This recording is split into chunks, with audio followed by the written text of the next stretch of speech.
all of a sudden, 6 million seems almost low. And that's because it was. Most historians believe that once you account for Polish prisoners, Roman people, political dissidents, and the endless list of other so-called undesirables of the Nazi regime, the real number is between 11 and 17 million people. Welcome to Into the Forge, to our daily dose of truth. Just a quick reminder, most of our viewers are not yet subscribed to Into the Forge, so please remember to hit that subscribe button and like the video to help get the word out that there's a brand new political channel that's not just bringing you the truth of the daily news, but most importantly bringing you the truth of the Word of God right here, the Holy Bible, so that we actually have the solutions for all of the insane problems in our very much so insane world. And speaking of insane, it has become more and more fashionable on both the political left as well as the political right to be a Holocaust denier, to deny the Holocaust entirely, say that there's no evidence for it, it's all nothing but a hoax, it's all nothing but a psyop. But we need to remember the reality that for those foolish enough to never learn from the harsh realities and harsh truth of history, they never learn those lessons of history, they are doomed to repeat those lessons. And I say, as well as many with me, never again. When it comes to the Holocaust, this is something that we can never, ever allow to happen again. And so we need to educate ourselves concerning the reality that the Holocaust most certainly did happen. And so for today's daily dose of truth, I turn to Flashback History, who provides us with the 5 most common claims concerning the Holocaust did not happen, and then we're going to actually have the 5 rebuttals to these claims, thus proving the reality that the Holocaust most certainly did happen. Let's give this a watch. We're going to start with the most extreme claims and then move on to some of the more mild tropes that are becoming more popular in Holocaust denial. Right, so myth 1 is there's no evidence that the Holocaust ever happened. So this one is quite easy to dismiss, and I don't think that there's actually many people who truly believe this, so we're not going to spend too long here. The short answer is there's lots of evidence, loads and loads, that the Holocaust happened. So much evidence, in fact, and from so many different sources that it would be impossible for one person or organisation to be able to fabricate all of the testimonies, the photographs, the written documents, and the campsites themselves. It's pie in the sky stuff that all of this was made up after the fact to paint some kind of narrative. There's just too much of it out there for all of it to have been fabricated. And a lot of this evidence we will actually cover in today's video, which leads us to myth 2. The only evidence we have of the Holocaust is survivor testimony. Now, this one's a bit more nuanced because we're talking about scrutinizing our sources rather than just denying that they exist. And when studying history, that's a step in the right direction. And if this claim were true, then the argument might actually impact our understanding of the Holocaust. Because when most people think about the evidence for what happened, they think about books like The Diary of Anne Frank, or If This Is a Man by Primo Levi, or they think of films like The Pianist or Schindler's List. And all of these are either first-person accounts or inspired by first-person accounts, which doesn't seem that compelling by itself. One may say it doesn't seem all that compelling by themselves if only we had a small handful of survivor testimony. But the reality is we have many thousands, tens of thousands of eyewitness survivor testimonies, individual witnesses from tens of thousands of people who went through it. They experienced it themselves, that have all been recorded and documented. But far more than that. However, our evidence for the Holocaust is nowhere near exhausted just by relying on these sources. We have testimonies from soldiers on both sides of the Allied forces talking about the state of the camps upon their arrival, the emaciated survivors who were left standing, the piles of hurriedly buried corpses, and the gas chambers, some of which had been destroyed in an attempt to hide evidence. A lot of this is also photographed. In fact, the Russians were the first to actually liberate a camp run by the Nazis, and when they sent photographs and footage to their Western allies, they were so shocked at what they saw that they originally dismissed it all as Soviet propaganda. And I think there's something in our nature that makes us think and hope that nothing as awful as this could ever happen, because it's hard for us to imagine people doing this to their fellow creatures. It's only hard to imagine if you have an incorrect perspective on humanity itself. But if you are built on the foundation of the Word of God, the Holy Bible, well, then you know the reality that concerning human nature, we are not good. In fact, there are none that are good except God alone, straight from the words of our Lord Jesus. And we can also turn to Jeremiah chapter 17, where we learn that the heart of mankind is desperately wicked and deceitful above all things. You need to have an accurate understanding concerning the nature of fallen man. The nature of fallen man is very much so not good. It is, in fact, evil, something we need to constantly be fighting against. Unfortunately, though, that doesn't mean that it didn't or couldn't. And when the Western Allies eventually started liberating camps on their side of the front, they realized the video evidence sent in by Stalin wasn't propaganda, but grim fact, because they were seeing the exact same sights, too. Moving away from photographic evidence and Allied testimony, though, at the Nuremberg trials we had confessions from several high-ranking officials of the Nazi Party, either acknowledging the existence of a genocidal program or admitting to have directly participated in it. Hermann Goering said he was aware of an extermination program but didn't participate. Rudolf Höss, the commandant of Auschwitz, described the gas chambers and the process of extermination in excruciating detail for his audience at Nuremberg. He explained why he did it, that he wasn't ashamed of it, and even gave numbers. At Nuremberg, he said, quote, "I myself exterminated tens of thousands of people. In Auschwitz-Birkenau, we could kill 6,000 people in 24 hours. Then, at his trial in Poland, he would admit, in total, I would say about 2.5 million people were killed under my command in Auschwitz. And if that's not enough for you, let me read you this confession signed by Höss in 1946, which has been preserved by the British National Archives. Quote, I personally arranged, on orders received from Himmler in May 1941, the gassing of 2 million persons between June and July 1941 and the end of 1943, during which time I was commandant of Auschwitz. So no, we don't just have survivor testimony, we also have testimony from Allied soldiers of both sides who liberated the camps, photographic evidence, as well as confessions from both high and low-ranking Nazis. There's also two other types of evidence that we have, but they line up very nicely with myth number 3 and 4, so let's take it from there. Myth 3 is, there's no proof that the Nazis used gas chambers during the Holocaust. Now, here's where things start getting quite specific and spicy. Now, we actually have quite a lot of physical evidence, as well as testimony and all the rest of it, that this happened, because this question came up in a trial in 2000 between David Irving, the guy I mentioned earlier, and a historian named Deborah Lipstadt.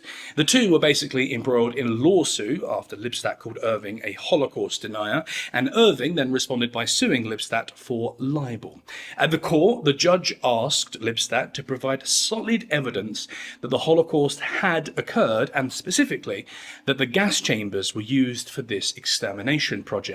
A Dutch-Canadian forensic historian named Robert Jan van Pelt was hired to find evidence, physical evidence, that the gas chambers had been used, which he promptly did. This gave us actual forensic evidence by analysing the inner wall of these chambers and finding deposits of cyanide. Van Pelt was able to prove physically that gases like Zyklon B had been used. If you didn't know, Zyklon B basically is cyanide, so when they found the cyanide, they found the Zyklon B, so to speak. Also, the dosage, the concentration of cyanide that they found in the walls showed that it was used for human extermination and not lysing, as some people would like to argue. This was thrown out in the court. In the end, all of David Irving's case was actually thrown out, and off the back of this and other claims, he failed his lawsuit. But if you still aren't convinced, then as we said before, we have countless survivor testimony and admissions at later trials, and we also have documented evidence, including, but not limited to, the Korher report in 1943, which was basically a series of statistics for Heinrich Himmler, the architect of the Holocaust. And in this document, there's lists of millions of Jews processed through camps, language which was later admitted to be a euphemism for extermination. We also have construction blueprints for Auschwitz and Majdanek, which do survive, showing gas-tight doors, fake shower fittings, and ventilation systems. And we have invoices for Zyklon B shipments to Auschwitz, far exceeding any delousing needs, even for a large prison population. In other words, the evidence is out there, and you would have to show that all of these have been fabricated or are in some way compromised in order to confidently deny the fact that gas was used during the Holocaust. And even if you did managed to prove all this, according to the United States Holocaust Memorial Museum, just under half of all deaths from the Holocaust can be attributed to gassing. So you've still got 3 million people that were systematically murdered in other ways to deal with before you can say the Holocaust didn't exist. Now, I know that you lot... When it comes to Holocaust denial, we do need to ask the question, why? Like, why do people deny the Holocaust like that David Irving? Why does he do it? Why more and more do we see these Holocaust deniers? And it really comes down to one simple truth, one fact: Jew hatred. That's why they deny it. They deny the Holocaust and the mountains, literal mountains of evidence for the Holocaust, because for the extremes of both left and right, politically speaking, they meet at the same place. They meet at Jew hatred. They hate the Jews, and many of these people desire to be the next Hitler, so to speak, that they desire the extermination of the Jews. They desire the destruction of the state of Israel, the one and the only Jewish state in all the world. Jew hatred is very, very much so alive and well today, and that is the primary reason why we have these people who deny the Holocaust. Hate that 6 million dead number, and we'll get to that later.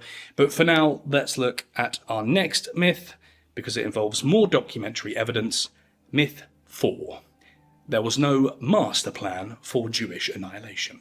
So this myth kind of changes shape depending on who's making the case, but the general line of argumentation is that the Holocaust was not a premeditated plan to exterminate the Jews, but instead a kind of chaotic, feverish nightmare in which the Nazis kind of accidentally ended up exterminating Jews rather than setting out to do so from the beginning. And this is also a myth. From as early as 1919, Hitler was already talking about removing the Jews from Europe entirely.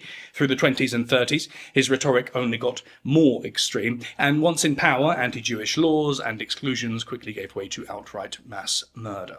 In 1939, after warning that war would mean the annihilation of Europe's Jews, his regime began forced ghettoization. By mid-1941, orders from the top, Himmler, Göring, Heydrich and Eichmann, made the plan much more explicit: physical extermination. Survivors and perpetrators alike testified to this after the war. Eichmann recalled Heydrich telling him in 1941 that, quote, "The Führer has ordered the physical extermination of the Jews." Rudolf Höss said Himmler personally chose Auschwitz for that purpose, and the Wannsee Conference in January 1942 was where Nazi leaders discussed killing methods and coordination openly.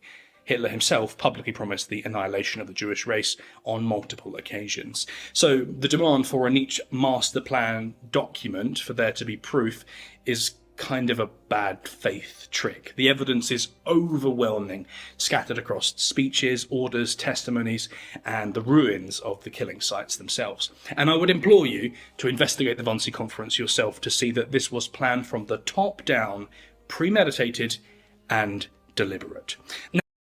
Jew hatred, and even not just ignorance, we're talking about willful ignorance. That for these Holocaust deniers, you have to completely ignore the mountains of evidence for the Holocaust. Totally and completely ignore it, which is exactly what Holocaust deniers do. It's not ignorance, it's willful ignorance. You're not dumb, you're dumb on purpose. You are choosing to be stupid. You are choosing to embrace the lies when the truth is obvious, and once again, mountains of evidence to support the reality of the Holocaust. Now, for our last and most popular statement that I see floating around the internet is myth number 5. The 6 million number is an exaggeration. Now, although this is the most mild of the claims, it is the one that I see the most, and people often make the claim that this number, 6 million, is just way too high. And I'll be honest, I can see why. It's a staggering number, especially when you consider that the Holocaust transitioned from this persecution phase to its murder phase in mid-1941, which means that in just 3.5 years, they exterminated 6 million people. That's around 4,700 people per day, or 200 an hour, or 3 a minute, 1 every 20 seconds, basically. It's an unthinkable scale. But it's quite possible, and that maybe is the scariest part about denying the truth of the Holocaust. We can forget just how nasty we can be when the nation is brainwashed by extremism. Historians know that roughly 6 million Jews were killed in the Holocaust by comparing pre- and post-war census data. For instance, in Poland there were 3.3 million Jews in 1939. After the war, just 400,000. There's nearly half of your 6 million right there. By studying surviving Nazi records like transport lists, camp registers, and Einsatzgruppen reports, they've been able to get a decent picture of how the deaths were distributed. It's true that some of these records were destroyed towards the end of the war in a deliberate attempt to bury evidence, but enough still exists for us to be able to cross-reference them and get a decent shape of how things went down. But that does still leave a difficult question, and that is, how did they do it? I mean, it's a monstrous number. But the Holocaust was in many ways not just a monstrous act, but a monstrous machine. It was death on an industrial scale. That's kind of what's so haunting about it. Now, I never thought that I would have to show my working out for how a genocide happens, but if this is what it takes to get people to drop the myth that 6 million is an exaggeration, then so be it. So the Einsatzgruppen, which were kind of like a death squad, really, were able to put 1.5 million Eastern European Jews to death as they followed behind the Wehrmacht's thrust eastwards. That's about a quarter of the 6 million, and we have good records for this happening. Another quarter, around 1.5 million, perished to hunger, exposure, and disease, both in the camps and the ghettos. That might seem like a high number to you, it certainly did to me, but there was about 1,000 ghettos in Nazi Europe and another 1,000 concentration camps. Only 6 of those camps were explicitly death camps, which is where most people perished, but we'll get to those in a bit. So, I was in Poland a few years ago during the end of winter, and I was staying in what was once the Jewish ghetto in Krakow. It was cold outside, so cold that I couldn't actually use my phone because the coordination in my fingers wasn't working properly. And I don't really mind the cold. So you don't need to be a genius to imagine it being the dead of winter and you're an 11-year-old child or an 80-year-old woman and your winter clothes have been confiscated. There's an embargo, so you can't heat your own home, and it's been days since you last had a meal. Obviously, you would be extremely vulnerable to disease, starvation, or exposure. When you think there's thousands of ghettos and camps, each crammed to the brim with starving and weakened people, then that number of 1.5 million dying from starvation or illness over 3 whole years seems quite possible. In fact, you might argue that it's expected once you throw in the squalid living quarters and the forced labour.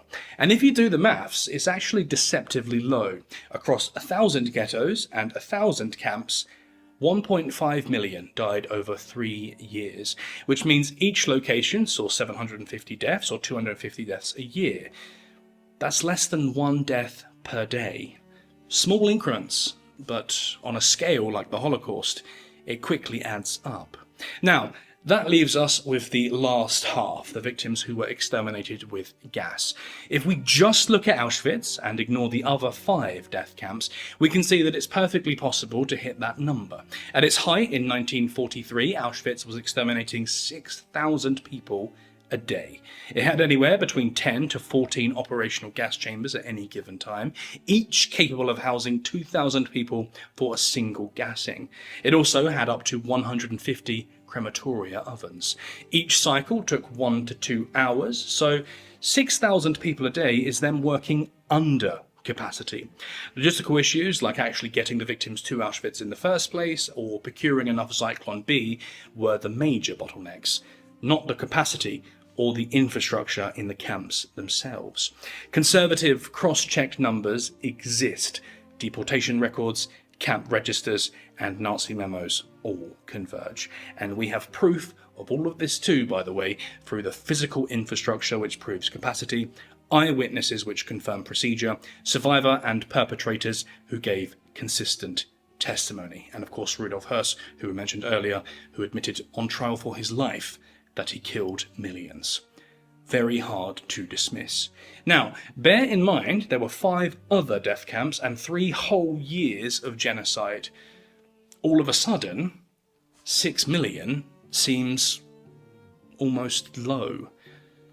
And that's because it was. Most historians believe that once you account for Polish prisoners, Roma people, political dissidents, and the endless list of other so-called undesirables of the Nazi regime, the real number is between 11 and 17 million people. A genocide that spilled out far beyond its intended target. By denying this fact of history, backed with so much evidence, we do 2 things to ourselves and each other. Firstly, we show an unbelievable callousness to the people who both survived and died during this tragedy. But perhaps most importantly is the second problem, which is that by denying it, we make it more likely that this sort of thing could happen again. Now, history shouldn't exist to shame anyone who's alive right now. I don't imagine anybody watching this video was even born when this stuff was happening, let alone was able to participate in it. That's not the point of history, to make you feel bad. Instead, history teaches us about the past and gives us a kind of toolkit to make a better future for ourselves and each other. And this is a lesson that we're never going to learn until we're able to live with our darkest moments, no matter how inconvenient they may be for us. Never again. That's the motto following World War II and the Holocaust. Never again. We can never allow this horror to ever take place again. And that brings me to the final point as to why we have these Holocaust deniers, and it is in connection with, of course, this Jew hatred on both the political left as well as the political right. With Israel now in its existence and having existed now for 80 years, and the Jews having a home of their own, a nation of their own, and a military of their own that is quite the might to be reckoned with, these Jew haters hate the reality that Jews have a backbone, they have strength, they have power, and they have the ability to defend themselves and defend their right to exist. They hate the reality that a Holocaust of the Jews is today impossible, because the Jews, if you F with them, you're going to find out. I'm Jake Hilton, the Dem Slayer. This is Into the Forge. Thank you for joining me for our daily dose of truth. Please remember to subscribe to the channel and like the video. And until I see you next time, you just be sure to keep those fires burning and your swords sharp. God bless.